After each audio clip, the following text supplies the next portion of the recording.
주신 말씀 가지고 어려움을 당할 때 두 번째 시간으로 같이 나누겠습니다. 인생을 살다 보면 어려움을 당할 일이 참 많은데 또 역시 똑같이 어제처럼 어려움을 당할 때 우리 인생을 살면서 어려움을 당할 때 우리가 해야 될 일들 같이 한번 나눠보길 원합니다. 2절의 말씀 보니까 중반부에 보니까 모든 교만한 자가 예레미야에게 말하여 가로되 내가 거짓을 말하는도다. 우리 하나님 여호와께서 너희는 애굽에 거하려고 그리로 가지 말라고 너를 보내어 말하게 하지 아니하셨느니라. 첫째는 인생의 어려움을 당할 때 내가 듣고 싶지 않지만 하나님의 뜻이라면 들으라고 하는 것입니다. 오늘 요한은 지난번 얘기했던 것처럼 친애굽 사람이었고요. 또 누구죠?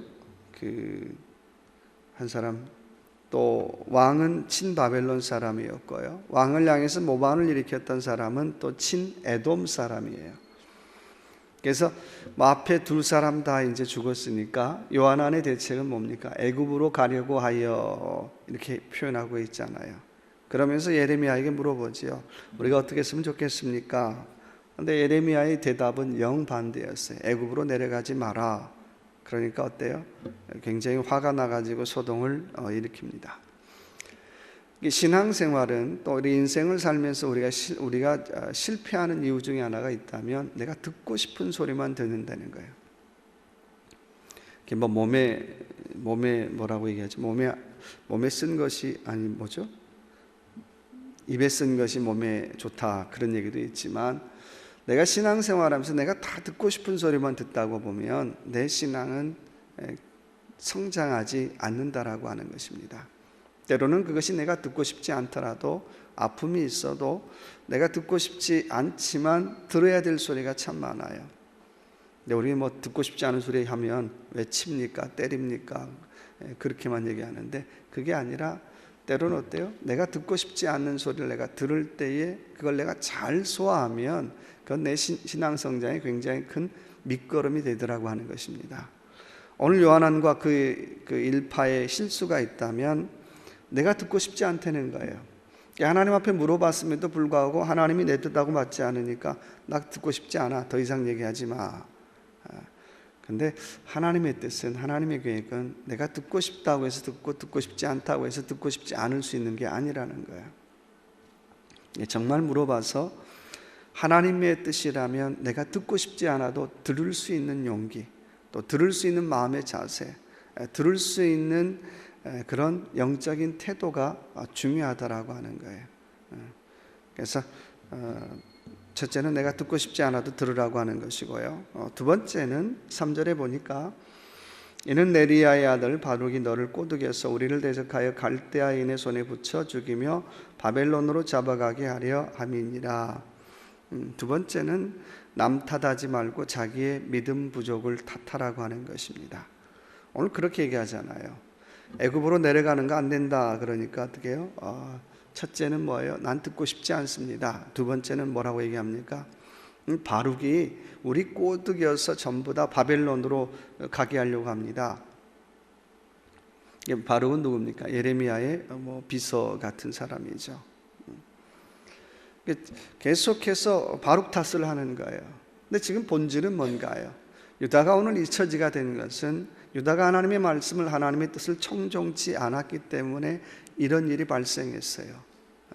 계속해서 반복되어지는 단어 중에 하나가 뭡니까? 청종하지 않았다, 듣지 않았다 이런 얘기잖아요. 내가 듣지는 않고 내가 하나님의 뜻, 하나님의 말씀을 듣지 않고 화풀이는 엉뚱한데 어떻게 해요? 그 사람 탓이야, 그 인간 탓이야 라고 하고 있더라고 하는 것입니다. 그런데 신앙이 자라는 단계를 보면 저도 탓할 때가 있겠죠. 근데 탓이 많으면 절대 신앙은 성장하지 않아요. 탓이 많다는 건 그 사람의 인품에 대해서도 어떻게 짐작해 볼 수 있다는 거예요. 이분은 탓이 많구나. 탓이 많다는 얘기는 변명이 많은 거고요. 변명 많다는 건 핑계가 많다는 거예요.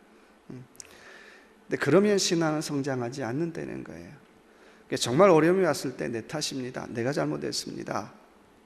그리고 내가 부족했습니다라고 정직하게 고백할 때 그때부터 출발하는 거예요.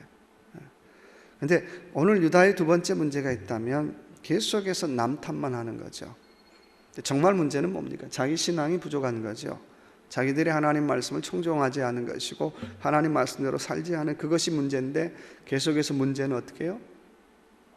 바깥에서 찾고 있어요. 그래서 문제의 원인을 우리가 밖에서 찾고 있는 한 우리의 신앙은 어때요? 자라기 어렵다라고 하는 거예요. 신앙 성장을 빨리 하는 방법 중에 하나가 자꾸 문제가 있을 때마다 어떻게 해요? 밖에서 문제를 찾지 말라는 게 아니고 첫째는 어떻게 해요? 내 자신에게서 찾을 수 있어야 한다는 거예요. 그 인간이 문제입니다. 그 환경이 문제입니다. 그 사람이 문제입니다 라고 하기 전에 과연 이 일이 나에게 이루어진 일이 뜻이 무엇일까? 왜 이런 사건이, 왜 이런 일이 내게 일어났을까? 나의 부족함이 없는가라고 먼저 자기 자신을 돌아볼 줄 아는 것, 그 사람이 성장하는 신앙생활을 하고 있다라고 하는 것입니다. 세 번째는 오늘 10절에 보니까 그들에게 이르기를 만군의 여호와 이스라엘의 하나님이 이같이 말씀하시되 보라 내가 내 종 바벨론 왕 느부갓네살을 불러오리니 그가 그 보호자를 내가 감추게 한 이 돌 위에 두고 또 그 화려한 큰 장막을 그 위에 치리라. 세 번째, 어려울 때일수록 눈앞이 아니라 멀리 바라보라고 하는 것입니다. 왜 그토록 애굽으로 가지 말라고 했을까요? 나중에 바벨론이 애굽을 침공하죠. 정확히 20년 후에. 뭐 당장 괜찮을 것 같잖아요. 근데 거기 가면 다 죽는다. 계속해서 예레미야를 통해서 말씀하시는 거예요. 하나님의 뜻은 다른 데 있다라고 하는 것입니다. 우리가 신앙생활하면서 당장 눈앞에 물론 뭐 그것도 가끔 필요하겠지만 좀 멀리 보라고 하는 거예요. 지금의 복이 20년 후에 내게 화가 될지 모르는 거예요. 지금의 좋음이 20년 후에 내게 어떻게 고통이 될지 모른다는 거예요. 그러니까 지금 좋다고 이거 축복입니다라고 말하기는 곤란하다는 거예요. 그래서 논어에 그런 얘기가 있더라고요. 누가 군자입니까? 군자는 이런 사람이 군자래요. 정승의 벼슬에 가서도 별로 기뻐하는 것도 없고 정승에서 퇴임을 해서도 별로 슬퍼하는 기색이 없는 사람. 삼정승 자리에 들어갔음에도 뭐 가문의 큰 경사잖아요. 근데 별로 기뻐하는 기색이 없다는 거예요. 또 정승에서 물러난 다음에도 별로 슬퍼하는 기색이 없다는 거예요. 우리 같으면 끝났습니다. 나는 이제 뭐 리타이어했습니다. 어떻게 살까요? 그런 게 아니라 별로 거기에 요동치 않는 사람, 그런 사람을 군자라고 얘기하더라고요. 어쩌면 신앙생활이라고 하는 게 그런 거잖아요. 내가 지금 뭐 높은 자리에 올라갔다고 막 금방 좋아하고 또 뭐 내가 그 자리에서 내려왔다고 뭐 세상이 다 끝날 것처럼 당장 슬퍼하는 것이 아니라 내가 어떻게 해요? 내 감정이 요동치지 않는 것. 세상의 자리는 있다가 갈 수도 있고 물질도 줬다가 떠날 수도 있지만 내가 떠나지 않는 것, 내가 뺏길 수 없는 것, 변하지 않는 것, 그 하나님, 그 예수님, 그 성령님 붙잡고 사는 것이 믿음인 줄로 믿습니다. 네 번째는 11절에 보니까 그가 와서 애굽 땅을 치고 죽일 자는 죽이고 사로잡을 자는 사로잡고 칼로 칠 자는 칼로 칠 것이라. 네 번째 생각해야 될 것은 내 욕심 때문에 다른 사람을 어려움 당케 하지 말라고 하는 것입니다. 오늘 왜 이런 어려움 당합니까? 친애굽주의자였던 요한한 한 사람의 욕심 때문에 오늘 유다 백성들이 전부 다 어떻게 해요? 애굽으로 끌려가잖아요. 기도했지만 또 하나님 뜻 물었지만 결국 청종하지 않았어요. 그 요한한 한 사람의 욕심 때문에 유다 백성 전체가 어려움 당하죠. 그래서 우리가 늘 물어봐야 될 것은 내 욕심 때문에 다른 사람을 내가 어려움 당케 하지 않는가? 그래서 우리가 늘 생각해 봐야 될 것은 다른 사람의 입장을 생각해 보는 것, 다른 사람의 입장을 고려해 보는 것, 그 사람의 옷을 입어보고 그 사람의 생각이 되어보고 그 사람이 느끼는 걸 한번 느껴보는 것. 그럴 때 우리가 어떻게 해요? 조심할 수 있다는 거예요. 그렇지 않으면 내 욕심이 마치 하나님 뜻인 것처럼 막 그렇게 할 때가 많다는 거예요. 그렇게 하지 말라는 거예요. 네 번째 생각해 봐야 될 것은 내 욕심 때문에 다른 사람을 어려움 당케 하지 말라고 하는 것입니다. 그래서 이 하루도 저와 여러분의 삶 속에 남 탓하지 말고 자기 믿음 신앙 부족을 탓하고 눈앞이 아니라 멀리 보고 내 욕심 때문에 다른 사람을 어려움 당케 하지 않는 저와 여러분의 귀한 삶이 되시길 주님의 이름으로 축원합니다.